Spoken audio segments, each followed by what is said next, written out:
Un día como hoy recibimos la triste y trágica noticia.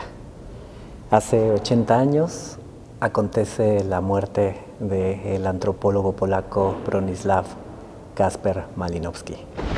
Hace 80 años de su muerte, justo coincide en este 2022, en este maravilloso año, también con los 100 años de su obra cumbre, Los Argonautas del Pacífico Occidental, y paralelamente con los 55 años de la publicación de sus diarios de campo en Melanesia. Este es un gran banquete, un gran manjar para todos aquellos interesados en la teoría antropológica y especialmente que vemos en Malinowski una personalidad que no solamente tiene que ver dentro de sus obras como los pioneros en las bases de trabajo de campo en la etnografía, sino también como una lógica que nos enseña a cómo poder establecer reflexiones críticas acerca del papel del antropólogo y la antropóloga en el trabajo de campo y asimismo los distintos gradientes que tiene el trabajo de la etnografía, de esta maravillosa ciencia que tiene por vocación el estar ahí. El día de hoy vamos a trabajar a partir de 3 capítulos a los cuales hemos llamado Euforia, Muerte y Resurrección. En ese sentido vamos a platicar sobre los ámbitos en términos de los 100 años de los Argonautas del Pacífico, cuando hablamos de la euforia, la muerte obviamente en el ocaso de la vida de Malinowski y la resurrección con la publicación de sus diarios de campo. Muy buenos días, muy buenas tardes, muy buenas noches a todos aquellos que nos siguen desde cualquiera de las ubicaciones de este planeta. Los 100 años de los Argonautas del Pacífico se han cumplido en este 2022. Paradójicamente también cumplen 100 años esta maravillosa obra de Manuel Gamio sobre la población del Valle del Teotihuacán. Paralelamente también cumple 100 años la obra de los Andaman Islanders de Radcliffe Brown, ese acérrimo rival, pero al mismo tiempo apasionado contemporáneo de la antropología anglosajona. Sin embargo, ellos dos sucumben ante la luminosidad de la obra monumental de este polaco. Los Argonautas del Pacífico Occidental, como nosotros lo sabemos, ha sido una de las obras cumbre que ha sentado las bases del método etnográfico. En el análisis de los sistemas de parentesco, del funcionamiento del kula a partir del intercambio de brazaletes y de collares, Bronisław Malinowski nos va metiendo a la profundidad de esta ciencia vinculada con el estar ahí. En los Argonautas no solamente explora la capacidad que tiene la ciencia de la cultura para hablar, para estar ahí, para presenciar, para establecer esto que Clifford Geertz llama el yo testifical en las islas, sino también para dar cuenta de cómo esta disciplina puede organizar, sistematizar un conjunto de interpretaciones y de descripciones de una cultura extraordinaria. Las Islas Trobriand conforman un conjunto de articulaciones territoriales que, si bien están vinculantes entre sí mismos por la marea, la costa, las canoas, establecen a lo largo del año intercambios simbólicos, rituales que van más allá de la economía y que nos hablan de la complejidad que tienen los sistemas que van más allá de Occidente. Desde ahí, cuando Malinowski habla sobre las descripciones que tienen los distintos asentamientos en términos de las poblaciones Trobriand, sus diferenciados modos de parentesco, la lógica de su magia al interior de las canoas, va generando todo un conjunto de posibilidades en el sentido de que posiciona al lector justo al mismo tiempo y de la misma temperatura literaria que Joseph Conrad en El corazón de las tinieblas. Recordemos que Malinowski establece estos principios básicos del trabajo de campo justo como una superación del paradigma revisionista de los evolucionistas que lo antecedieron. Sabemos que uno de los aspectos fundamentales para los Argonautas del Pacífico fue conocer cuál es la función cultural que tienen estas estructuras sociales al interior de estas agrupaciones.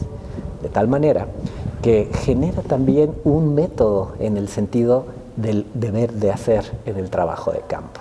La etnografía entonces se posiciona como esa disciplina que nos permite establecer una descripción científica de la cultura, que a partir de la observación y obviamente la observación participante podemos tener un reflejo que no solamente se convierte en un espejo de la realidad, sino más bien podría resplandecer como un espejismo, pero que se convierte en una visión que supera con creces los distintos testimonios de los militares, los comerciantes, los evangelistas, que eran los que generaban estos productos culturales. De tal manera que los argonautas, a lo largo de sus distintas décadas de vida, se fue convirtiendo en una obra en el sentido pedagógico del hacer el trabajo de campo. Para algunos se convirtió también en una receta a superar. Y ahí lo tenemos entre sus distintos estudiantes que posteriormente fueron aquellos que generaron el paradigma estructural funcionalista. Dígase Max Gluckman, Gregory Bateson, Evans Pritchard y toda esta generación de brillantes antropólogos anglosajones que específicamente en Inglaterra desarrollaron una de las más importantes antropologías en el siglo pasado. Sin lugar a dudas, Los Argonautas del Pacífico se han convertido en uno de los libros inevitables para los y las antropólogas. Obviamente, tiene distintos elementos que hoy, a la luz de sus 100 años, pueden ser criticados, pueden ser superados y sobre todo se ha convertido en un gran libro para la crítica, la reflexión, más allá de la metodología y generando distintos tipos de revisiones éticas del papel del antropólogo y la antropología en el trabajo de campo. Desde ahí, Malinowski, con esta gran obra que lo posiciona en la cumbre de la antropología en las décadas siguientes, va generando un conjunto descriptivo de etnografías vinculantes hacia temas particulares. Fue un escritor prolijo, de tal manera que la magia, la religión, los sistemas de parentesco, el crimen, la costumbre, el estudio de la sexualidad, la cosmovisión, la lengua, se convierten en elementos indispensables que Malinowski desarrolla a lo largo de esta maravillosa euforia por tratar de desarrollar la ciencia de la cultura. Estando el inicio de la Segunda Guerra Mundial, se van reconfigurando las distintas lógicas políticas al interior de este mundo. Y ello va teniendo impacto en las antropologías a nivel no solamente anglosajón, sino también en estas antropologías que se van construyendo en otros países. Fue el caso que ha sucedido entre la antropología británica y la antropología norteamericana, que fueron las antropologías pioneras, junto con la francesa, de generar todas estas antropologías que hoy conocemos como las antropologías del sur. Antropologías vinculadas con los nacientes, estados latinoamericanos o con antropologías vinculantes a otros continentes. Es interesante que a partir de los fenómenos bélicos, Malinowski y los distintos antropólogos empiezan a hacer movimientos hacia otras antropologías. Malinowski viene al continente americano y construye sus distintos acercamientos nada más y nada menos en Estados Unidos y establece un viaje paradigmático hacia el conocimiento de los sistemas de mercados en el Valle de Oaxaca. Si ustedes se pueden imaginar a este antropólogo polaco que hizo este maravilloso trabajo de campo en las Islas Trobriand y al mismo tiempo desarrolló distintas pesquisas etnográficas en África, ahora justo escuchando una lengua zapoteca, escuchando el español, viviendo los paisajes de la sierra en Oaxaca. Es interesante cómo Malinowski y los y las antropólogas a lo largo de su vida van explorando distintos lugares. En el caso relacionado con Oaxaca, Malinowski llega a nuestro país y comienza sus primeras pesquisas, las cuales le resultan fascinantes.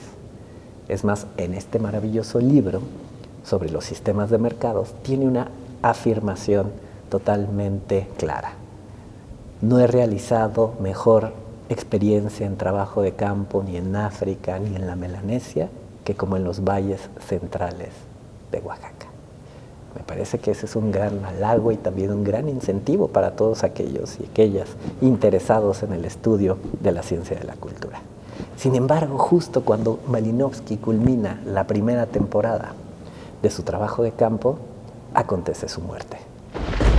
Una muerte inesperada que le llega en Connecticut, en Estados Unidos, y que a partir de ahí se van generando distintos procesos en términos de su obra. Muere el rey, vive el rey. En el momento de su muerte, Malinowski se encontraba en esa cumbre. En una cumbre donde es muy difícil haber superado los Argonautas del Pacífico. Sin embargo, Malinowski, con una serie de distintos estudios etnográficos fuertes, potentes, que hablaban de antropología jurídica, que hablaban de sexualidades en la Melanesia, que hablaban de elementos lingüísticos, que hablaban de elementos sobre la magia, la religión, había posicionado no solamente su capacidad en términos temáticos, sino también su posibilidad de adaptación para la explicación de la cultura. Hoy en día, ese Malinowski que muere hace justo 80 años, es un Malinowski que a todos los que estudiamos y nos apasionamos por la antropología nos suena. Y nos suena en el sentido de reflexionar aquellas afirmaciones, pero también nos suena en el sentido de una herencia que por labor propia debemos de criticar. Debemos de repensar desde dónde Malinowski estaba haciendo su trabajo de campo, cuáles eran sus intencionalidades, cuáles eran sus formas de escritura etnográfica y sus maneras de representación del otro. Es así que a la muerte de Malinowski suceden distintos cambios en la antropología británica y que van generando lo que a la postre se convertiría en una antropología que va superando la orientación del funcionalismo hacia el estructural funcionalismo y desde ahí va habilitando otras subsiguientes escuelas. Interesante que también desde nuestro país, por ejemplo, en México, la tradición malinowskiana aconteció específicamente no tanto para la explicación funcional de la cultura, sino más bien para la explicación del método etnográfico. Esa muerte que de pronto acontece, entonces también va suponiendo la superación de distintos paradigmas. Al final, la muerte siempre está articulada con la transformación, con la crisis, con la reflexión, o como esto que señala Víctor Turner, con la antiestructura, la manera de darle la vuelta al orden, al status quo. Imaginémonos en términos de la gran fuerza que tenía Malinowski al interior del gremio, y superarlo implicaba justo no solamente superar sus distintas obras y sus distintas teorías, sino también superar con creces los modos en los cuales podía establecer sus afirmaciones categóricas en el mundo cultural. Desde ahí, hoy múltiples escuelas están celebrando esa muerte de un momento histórico de la antropología y también un crepúsculo, como lo dice Jakorczynski, el crepúsculo de los dioses en antropología. Al mismo tiempo, este maravilloso libro que señala Clifford Geertz, el antropólogo, como autor, donde establece una visión crítica de cuáles fueron aquellas implicaciones que tuvo el método etnográfico al estilo objetivo, la invisibilización del sujeto que está detrás del cuaderno y detrás de las descripciones. Asimismo, todas las categorías adjetivadas vinculadas con la colonialidad, con la racialización y obviamente con el adultocentrismo y la diversidad de género.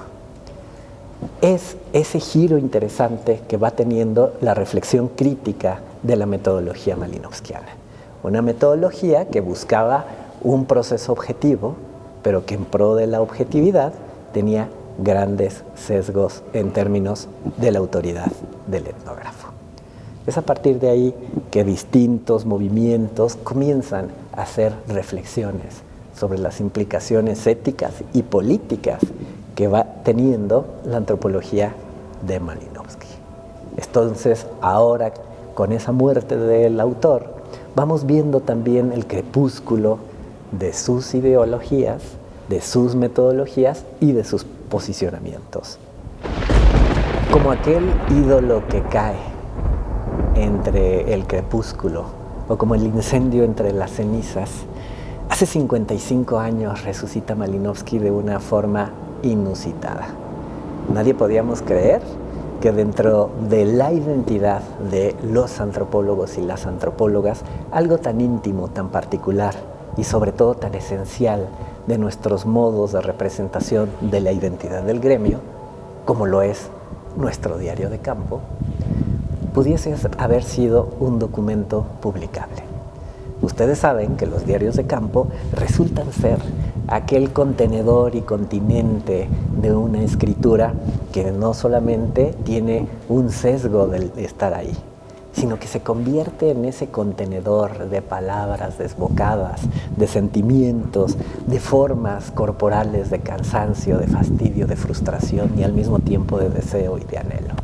Los diarios de campo, como nos lo han dicho, son también esos espacios donde se describe de manera objetiva la cultura, donde se acomoda a partir de categorías, de conceptos, de formas de articulación, la manera en la cual la otredad vive y construye sus interacciones en la vida cotidiana.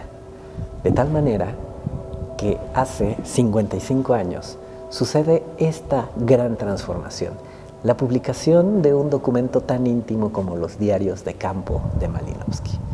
Y a partir de ahí comienza nuevamente este giro hacia la reflexión crítica. Porque obviamente los diarios están colmados de afirmaciones que a la sazón del espíritu del tiempo son políticamente incorrectas. Están cargados de racismo, están cargados de prejuicios, están cargados de anhelos e intencionalidades sexuales, eróticas, y que al final de cuentas nos narran los quebrantos que supone la experiencia del vivir día a día en un contexto cultural en el cual nosotros no hemos crecido. El miércoles por la mañana dediqué a recoger material sobre las danzas. Fue entonces que me puse a leer romance. El sutil espíritu de Conrad se manifiesta en algunos pasajes. En conjunto, una novela más espasmódica que interesante, en el más amplio sentido del término. Sigo pensando en T y sigo enamorado de ella. No se trata de un amor desesperado. La sensación de haber perdido un valor creativo, elemento básico del yo, como ocurrió con Z. Es la magia del cuerpo la que aún me embarga y la poesía de su presencia.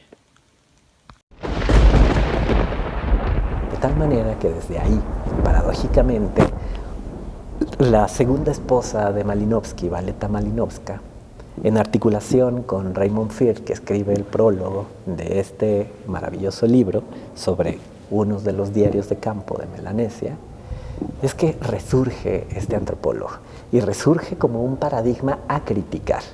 Resurge como esta lógica de necesidad de deconstrucción, de deconstruir a Malinowski, de decirle chao Malinowski, de no querer volver a ser Malinowski, de tratar de superar al maestro, no solamente en términos de su método, sino también de dejar claro cuáles eran las implicaciones políticas que tenía el invisibilizarse, el quitar su blanquitud, el quitar su espíritu colonizador, el quitar toda esta lógica que tenía la colonia anglosajona justo al inicio del siglo pasado. De tal manera que en esta resurrección, los movimientos críticos, específicamente de la antropología, dicen: no queremos más una antropología malinowskiana. No queremos más por las implicaciones que genera en términos de una relación ética, de una relación política y sobre todo de un tipo de estética de la escritura de las culturas. El movimiento, por ejemplo, de la antropología de Santa Fe en Estados Unidos, encabezado por Clifford Geertz o James Clifford, establecen esta transformación en términos del giro simbólico.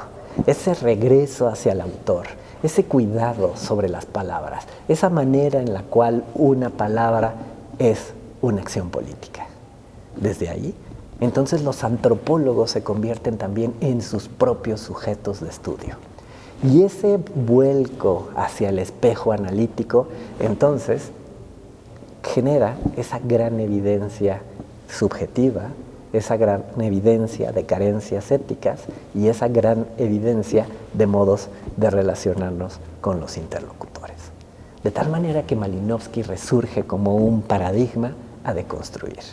Y hoy en día, muchos de nosotros podremos haber leído Malinowski, pero, sin lugar a dudas, jamás querremos volver a repetir sus vicios y siempre anhelaremos poder posibilitarnos en algunas de sus virtudes. Malinowski, Euforia, Muerte y Resurrección, es una reflexión que hacemos desde el punto de vista de poder leer a los autores desde sus distintas texturas. Muchísimas gracias y no dejen de seguirnos en su canal. Tendremos nuevas sorpresas para todos ustedes. Muchas gracias a todos nuestros nuevos seguidores. Ya saben que somos más de 2000, así es que estamos muy contentos para seguir produciendo material didáctico libre para todos aquellos que les encante la teoría de la cultura. Muchas gracias.